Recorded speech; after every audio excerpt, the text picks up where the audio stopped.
The ideology of the Thanksgiving myth is essentially an affirmation of American exceptionalism and triumphalism. It allows America to sidestep its accountability to land theft and genocide. So who wouldn't prefer that kind of a myth over what actually happened? There's a thing called restorative justice, and what that teaches us to do is to identify what has been harmed and to repair it. And that's a healing that we all need. The oppressor needs just as much healing as those that are oppressed. We cannot begin an honest healing process if we don't bring the pain into the light, if we don't bring that out. I mean, how would anybody know that there's healing that needs to be done if we allow them to believe in a bloodless history?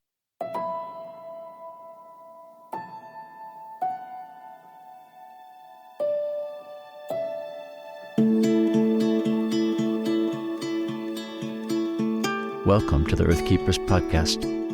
This podcast is for people who seek new and better ways to love and care for the earth. It's a podcast for anyone who is deeply concerned about the harm being done to the environment on a local and global level. It's a podcast that builds community and connection between people of like heart and mind, people who believe that earth care should be integrated into every aspect of life, and for many in the Earth Keepers community, that includes our spiritual lives. Welcome, friends, to the Earth Keepers podcast.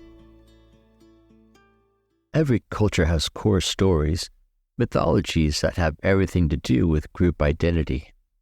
Sometimes those stories are connected to national holidays, as is the case with the American holiday called Thanksgiving. But here's a question: who gets to determine what those core stories should be? And who gets to write history? And what if some of the core stories that we're told to believe in are just not true? Well, in this episode, we welcome two wise women who have made it their life's work to serve as truth tellers and advocates for the stories of Native peoples that are seldom heard. Lenore Three Stars of the Oglala Sioux Band of the Lakota Nation and Robbie Paul of the Nez Perce People are here to help us to understand the importance of knowing, telling, and listening to each other's stories in ways that bring healing and restoration. And just a note to those who might be sensitive to the issue, there is a brief mention of attempted suicide in our conversation. Robbie, Lenore, welcome to the podcast. I wonder if you could orient our listeners initially by telling us a bit about your communities, about your activities and interests, and things you're invested in doing these days. Robbie, could we start with you? That is good evening in Nez Perce. I'm of the Nez Perce Nation, born and raised in Great Mud, Idaho.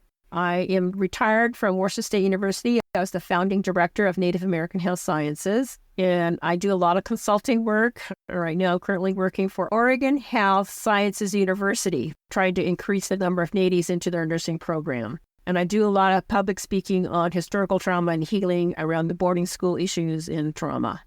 And I'm quite active with our Nez Perce Appaloosa Horse Club, doing the Chief Joseph Trail Ride and other aspects of our horse culture. Now, you have a book coming out pretty soon. Yes, and I have a book coming out from Washington State University Press, and it's called Listening to the Birds, A Nez Perce Woman's Journey of Healing, and hopefully it'll be out in the fall of 2024. Lenore, how about you? Well, I am enjoying living in the beautiful homelands of the Spokane people. Wichachwiyamani and Machiapi. My name is Lenore Three Stars, and I'm in the Oglala Sioux Band. It's one of the 7 bands of the Lakota. My dad is Oglala Lakota. My mom was Cheyenne River or Minikoju Lakota. So I moved to Spokane after a 30-year career in civil rights for the Department of Education. And now I enjoy being Unchi, which is Lakota for grandmother. So the kids are now involved in a lot of sports, and so I'm having a great time out in the fields cheering them on. I spend a lot of time writing and speaking and teaching, largely from the indigenous perspective of decolonizing theology, which is what I needed to do. I wasn't fitting into the white church culture, so I went to a seminary that taught indigenous theology by indigenous theologians, and it straightened me out. I now have a faith life, which I didn't have before. And of course, people who have listened to this podcast for any amount of time are at least familiar with your name because we bring you up often. As a board member for our organization, Circlewood, you have taught us so much and helped us to shape our perspective as well and to decolonize it, I would say. And we've interviewed you before on this podcast. Well, American Thanksgiving. I wanted to ask you some questions about the stories behind that holiday, but with a caveat. Even though we're talking about an American holiday, it's important to note that a lot of the issues we're talking about, like politics of history or links between story and identity, they're really relevant issues to people wherever they are in the world. So I'm hoping that people will be able to extrapolate from our conversation and not just assume it's a North American conversation. But let me start with a grounding question. Do you and your family celebrate Thanksgiving? Well, I think we agree that Native people have celebrated some kind of Thanksgiving several times a year. There are many opportunities, and one would be harvest, like the Thanksgiving myth in America that was supposedly centered around a harvest. But yeah, that's pretty normal for Indigenous people everywhere to have ceremonies of celebration and Thanksgiving. They have different ceremonies in my tribe of the Plateau region. They have the first roots feast in the spring. They have the closing before the fall, the harvest of the fall. They have that feast also. So they have several feasts throughout the year. But also the mythology of the first Thanksgiving, I really encourage your listeners to go to the National Museum of American Indians and look at their resources on the Native perspectives on Thanksgiving. And that first Thanksgiving is a myth that they were all joined together. Yes, the Pilgrims were enjoying their first harvest, but it's because Squanto taught them how to do their raising of their vegetables and things and how to fish and hunt in the area. And they were going to celebrate because they had a good harvest. But then the Native people were not really invited. There were hunters who were out hunting, and they just happened to be in the neighborhood when they saw this ceremony going on. The Indian women were not there.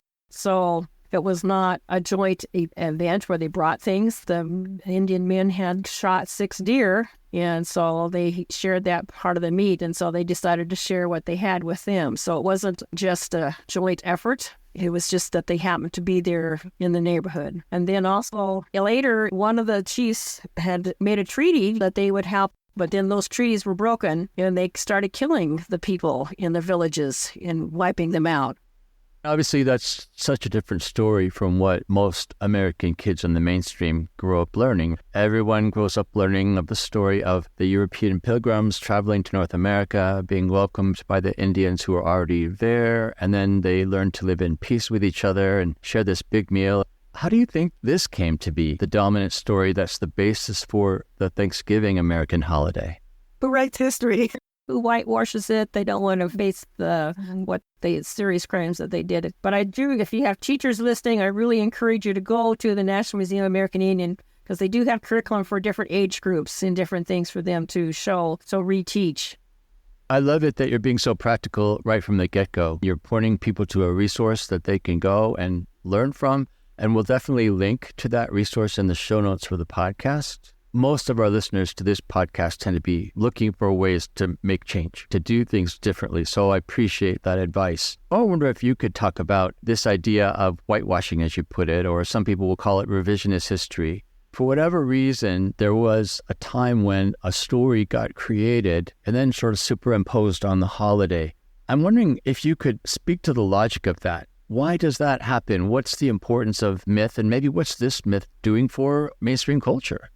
People our age who have grown up with this myth, we were taught a bloodless myth. People like that because it just means we conceded our lands over to manifest destiny. The ideology of the Thanksgiving myth is essentially an affirmation of American exceptionalism and triumphalism. It allows America to sidestep its accountability to land theft and genocide. So who wouldn't prefer that kind of a myth over what actually happened?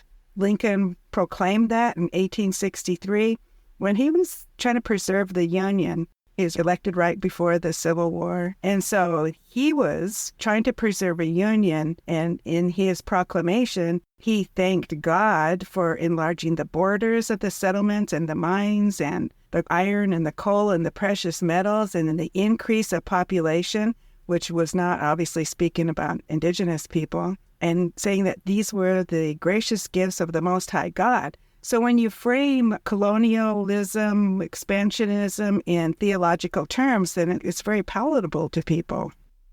You used the phrase manifest destiny. I wonder if you could expand on that, because that's a pretty foundational idea behind so much of what happened. Well, that goes even as far back as the 14th century, when the doctrine of discovery was promulgated by the Pope, and that was a world power. And so the Pope gave authority to the explorers to take land and possessions, to exterminate individuals or convert them if they could. These people were enemies of Christ because they were not Christians. So what the doctrine of discovery did was get to decide who is human. It was a very dehumanizing ideology that because the indigenous inhabitants were not Christians, then they could be subjugated or exterminated and their possessions taken. That was the explorers came to Portugal, Spain, and England. And when America claimed independence from Britain, they said that they had received that discovery principle from them. And so they used it in America as manifest destiny. All of this had been ordained by God, so that theological framework continued and just permitted all kinds of dehumanizing activity that we're still reeling from the effects of indigenous people in America. I think that that's something that people maybe don't quite understand. I don't think people really understand the legacy of damage that's been done and that continues even to this day.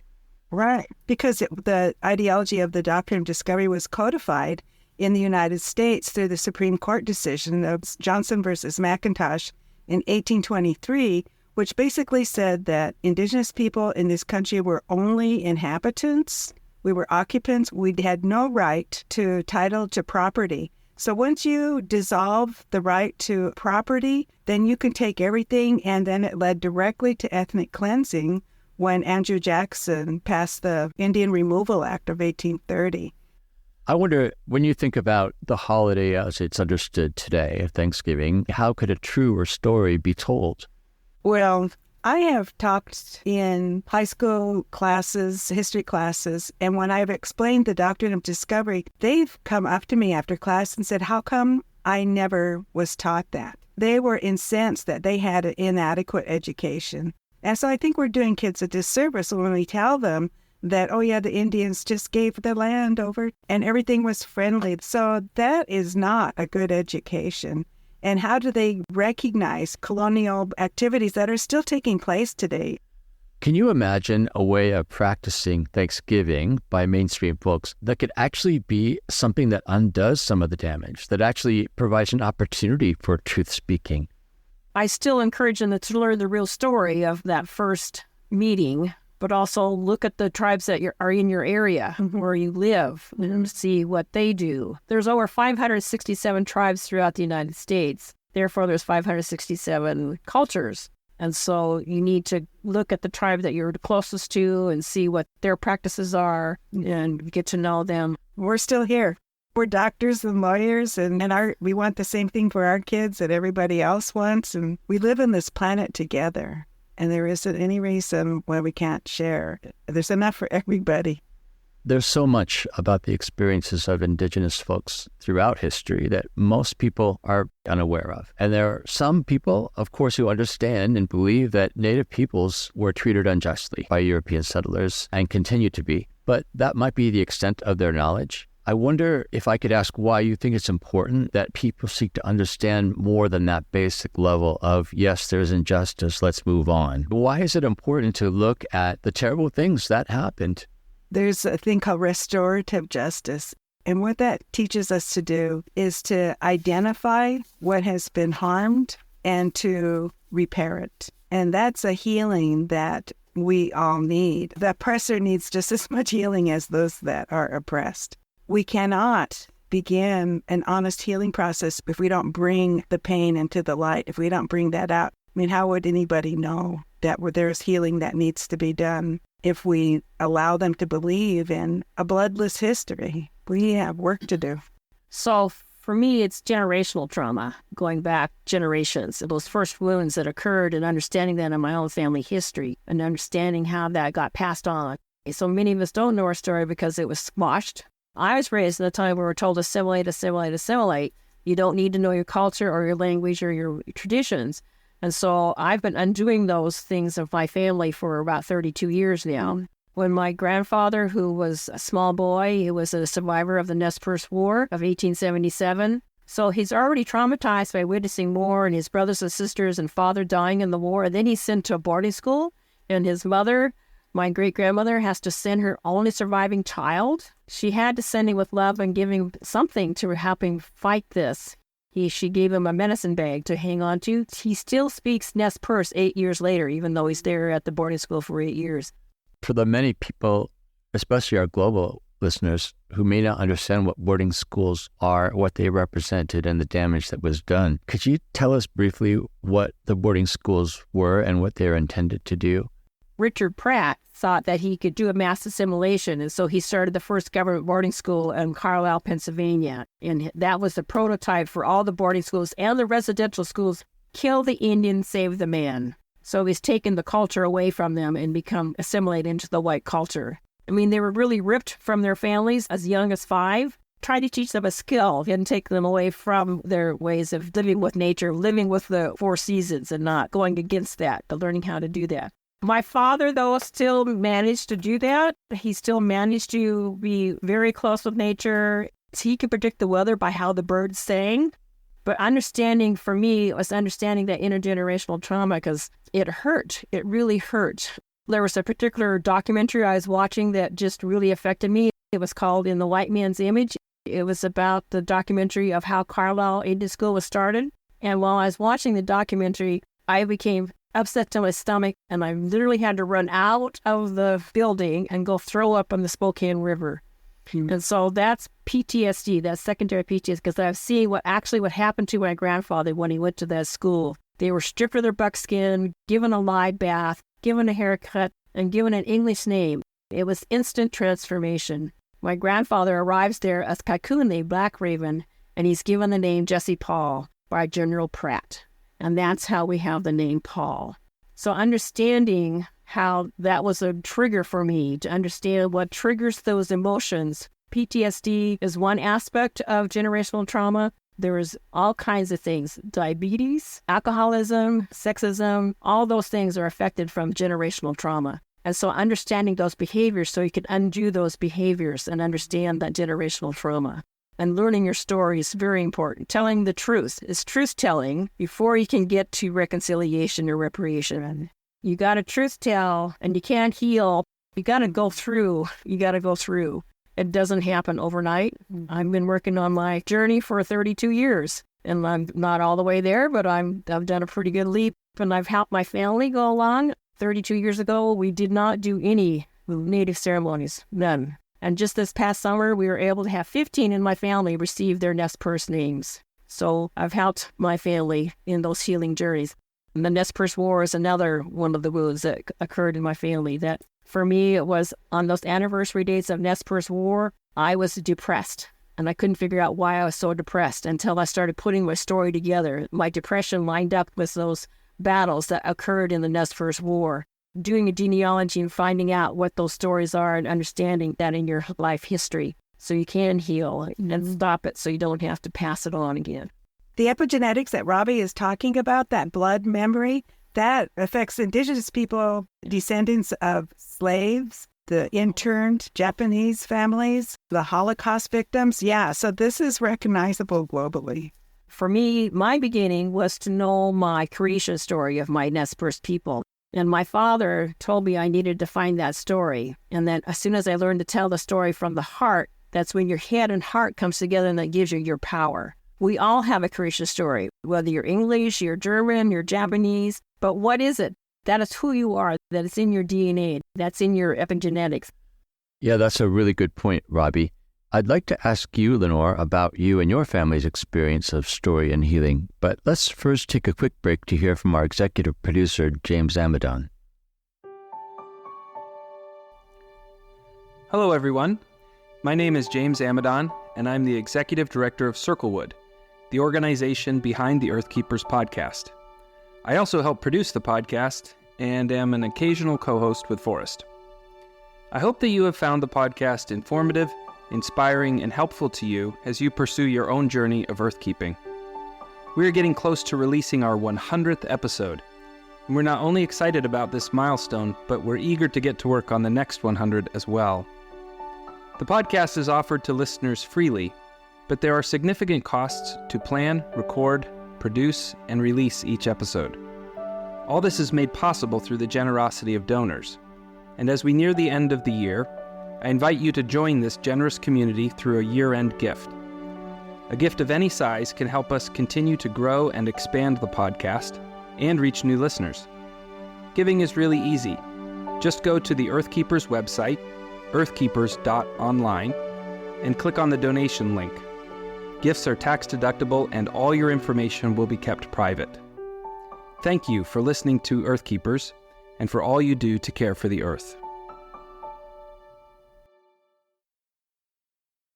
Lenore, how have you been able to bring these truths to your family and to the people around you? How have you helped them to enact healing around story, around identity, around recovery from collective trauma? When I first realized that I wasn't fitting into white church culture, I thought I was having a theological crisis, but it really wasn't. What I learned in seminary is that I was really recognizing that it was a clash of worldviews. Because an indigenous worldview is very holistic, and that's what Robbie's talking about, how she's integrated the brain and the emotions and the spirituality, all of those. It's the whole person that you are treating and engaging. From a Western point of view, it's more dualistic than that, because the ethereal, the thinking, the mind is more important than the material. Because you can believe one thing in theology and do something else physically. When I began to see the difference between an indigenous worldview and a Western worldview, then I began to see that that is something I want to pass on to my grandkids. I don't want them coming back from preschool believing that there are these dichotomies, the heaven and hell, earth, mind, and body, that is not a whole person. When you can categorize that way, then you disconnect and you're just not a whole person. So that's what I feel like. I got to be here when my grandkids weren't even walking. And so I got to transform with them. I wanted them to know the things that I didn't know, so they won't have to go through all the shame and fear that Western Christianity teaches you. Like Robbie says, the Hebrews have a creation story. They know who they are and where they came from. And now I do, and I can pass that on to my grandkids, and we can talk about who we are. I feel like they have a better grounding. I heard an author once talk about decolonization, and he said that if your grandchildren know more about their culture than you did when you were their age, you're decolonizing. And so that's what I'm offering my family. And I've been into elementary schools. Had a principal put me on contract for doing just simple things in elementary classes, teaching them that real Indians still are here. We still care about the same things that they care about. And I taught them how to count in Lakota, and I shared a story with them. So to know story is really important. They can find themselves in any story that I tell because they can hear. They may not know legal principles, but they know what's fair. Ask any third grader if something's fair, and they will tell you. You can teach them. Well, understandably, the Thanksgiving holiday in the States has taken on symbolic importance in the broader conversation about this truth-telling that you speak of. However, I would say there are a lot of stories of abuse and injustice toward Native peoples throughout American history that simply are not told, at least not told in mainstream contexts. The ways the stories are told today erase those stories, or at least occlude them and hide them. What are some of the truths that people ought to know about the history of Native peoples? I think rather than telling about stories, tell stories. Tell the story of your family. Allow me. Eyapi, it is said that in the bitter cold of Chanapopawi, the moon of popping trees, a young Minikoju family set out to see some relatives. Magaska, which is White Swan, and his wife, Dokiamaniwi, Wak's first woman, their toddler daughter, White Cow, and their baby boy. They were among the many Lakota people who were suffering from destitute living conditions on their Cheyenne River Agency. That was a bad time for all Lakota. Sitting Bull, the revered Hunkpapa chief, had just been murdered at Standing Rock by the Indian Army Police during an attempted arrest. The Ghost Dance movement and its message of hope had been spreading, and it got to Standing Rock, and the Army was afraid that he was going to be inspired to lead an uprising again. Now he was dead. Many relatives left Standing Rock to join others at Cheyenne River Agency. They're close together because the Indian agents can make life impossible on a reservation by withholding food and rations. And Cheyenne River Agency was one of the worst. So they thought they could survive if they could travel out to join Red Cloud's people at Pine Ridge, which is where I was born. So they set out because the Indian agent was said to be a little more fair there. By the English calendar, it was December 1890. The Lakota called this time of year Janapupabawi because the bitter cold made the tree limbs snap with a popping sound. Traveling at that time of year with children and women and the elderly, it was just an act of outright desperation.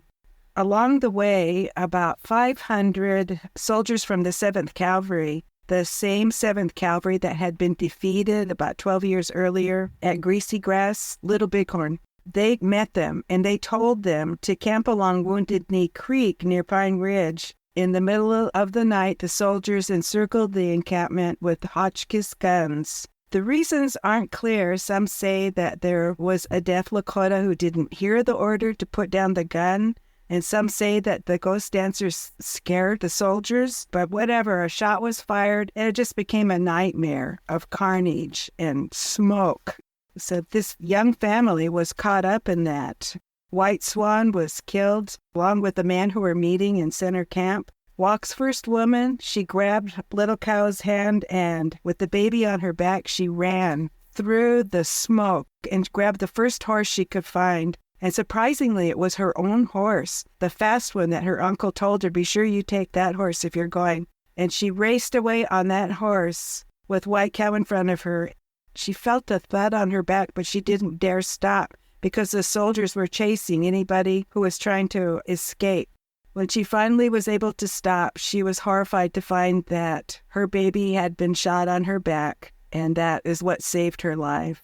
She made it back home to Cheyenne River Agency along Cherry Creek and was saddened to see that her baby girl was not going to survive any longer. So she was the only one left. On my wall, I have a picture of Walk's first woman. She's my great-grandmother. Her Anglo name is Jenny DeBrain. And she's in that picture, she's holding a baby, and it's my mom's dad. And I look at her face, it's a sober face. And I just think of the unbearable trauma that she went through. And how long did it take for her to dig so deep that she could find that Wowachintonka, that Lakota virtue of perseverance. And then I look at my mom interacting with her great-grandkids, and I think, this great-grandmother here and this they don't seem that far apart, but they're so far apart in terms of ideology because my great-grandmother was a dehumanized object of a federally sanctioned genocide, and to this day, America does not own that. Native people say we need to make our decisions not just for ourselves, but with the next 7 generations in mind.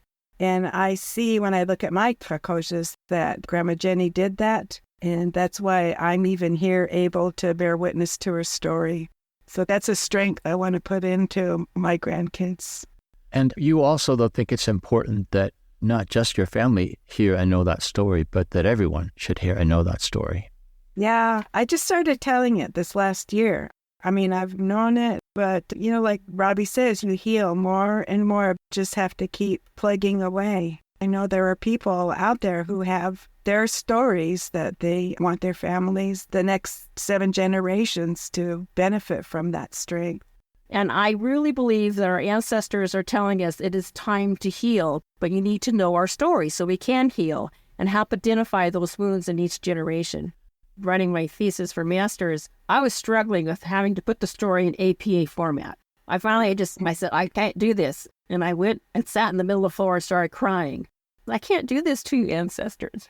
And then as I was sitting there, I could feel a warmth around me, circling around me. And all of a sudden, I knew it was my ancestors. And they laid their hands on me and said, it is time to tell our story. It's okay. So my great-great-grandfather, Chief Utes Malacan, was born in 1793. He was age 12 when Lewis of Clark happened upon us on the Wee Prairie on September 20th, 1805. He's going to become a chief, but he does have to listen with the fur traders and then the government to sign treaties. And then he's sent back to Washington, D.C. to renegotiate. And then great-grandfather, Utes Malacan, dies in Washington, D.C. And so our family has started to retrace those steps to go back. He went back in 1868, and he goes through the Isthmus of Panama up to New York and then down to Washington, D.C. He contracts typhoid fever as he crosses the Isthmus of Panama, and that is why he dies in Washington, D.C. But he has enough energy to say, it is not right that we sell away the lands of my brothers. And he is pushed out a window and is found on the sidewalk during the middle of the day. So we've undone that story where they said he just died of typhoid fever. He was murdered, and he's buried in the Congressional Cemetery in Washington, D.C. So that's one of our stories, family stories. The Nez Perce War was very effectual to our family history. All those different battles really affected us.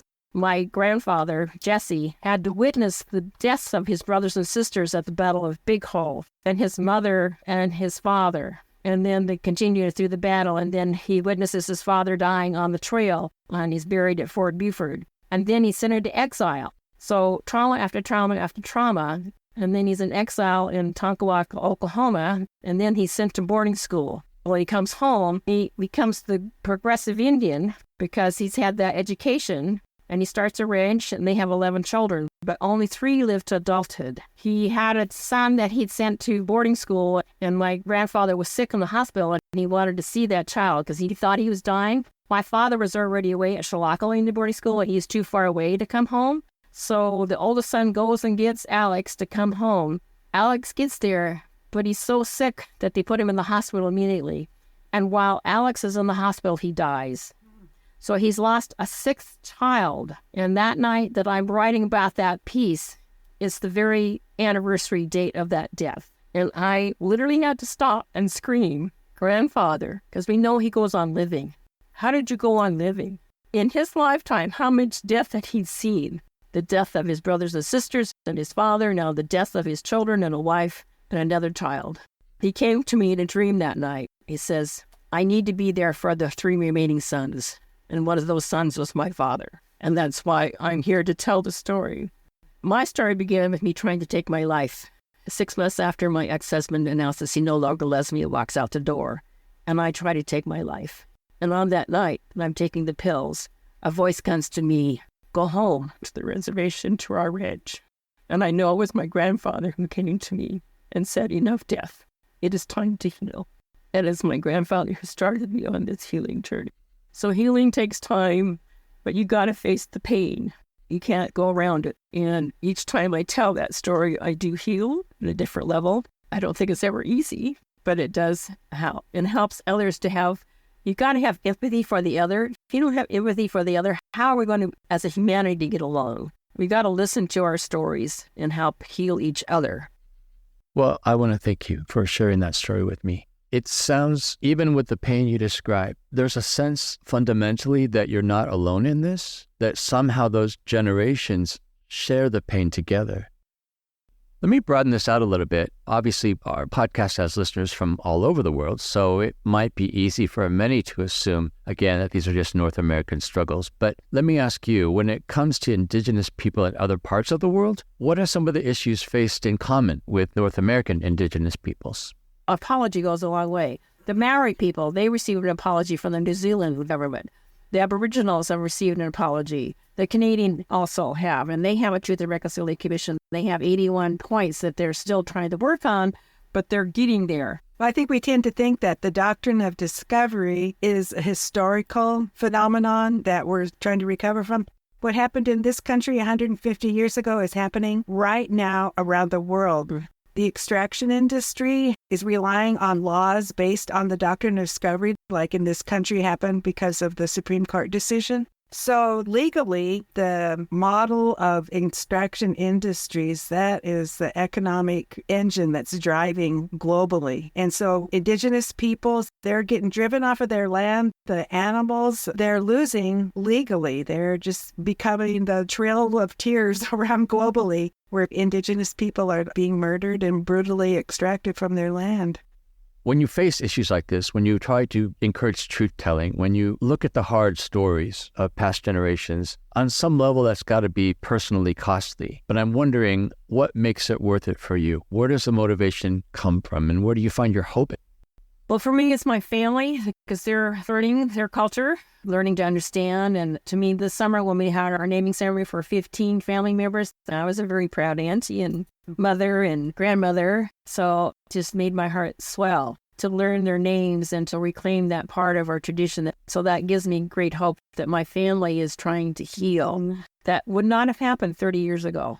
Hearing from my grandfather that night that I tried to take my life, it is time to heal. And I still hear that message from my grandmothers. It is time to heal. And so that's what keeps me going, is my ancestors keep giving me the strength to do this. That's beautiful. Lenore, how about you? When I was considering my worldview, there's no such thing as a culture-free gospel. So when I was considering my worldview, I thought on mythologies, which is the Lakota way of relating to all creation. It means we are all created. It means all my relations. But it means we are all related. We're related to Creator, we're related to each other, and we're related to every part of creation, even what most people would consider the dead. But there is nothing dead in creation. All creation is breathed into being. So when I think of that I'm a relative, my job as a good Lakota is to be a good relative. I can't do one without the other. That is, I would say, my bright line. When I'm learning anything, if this is not helping me be a good relative, then I don't need it, because what's good for me should be good for my family and good for my community, because I'm part of a collective. I belong to the collective. I shouldn't go wandering off. That's why I love being Unchi, and I love my grandkids asking me questions.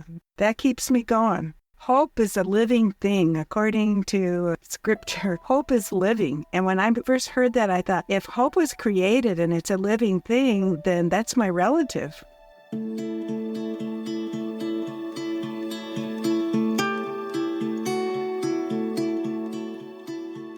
We've been in conversation with Lenore Three Stars and Robbie Paul about truth-telling and about the power of knowing, telling, and listening to stories in ways that encourage generational healing and promote restorative justice. For more information about their work and for links to helpful resources that can broaden and deepen our understanding, go to our website at earthkeepers.online.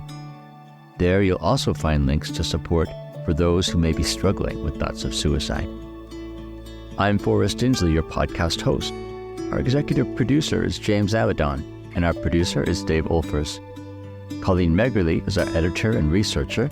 Forrest Reed is the creator of our original music, and Jesselyn Gentry is our social media director. Thank you, friends, for listening, and please join us for our next conversation on the Earth Keepers podcast.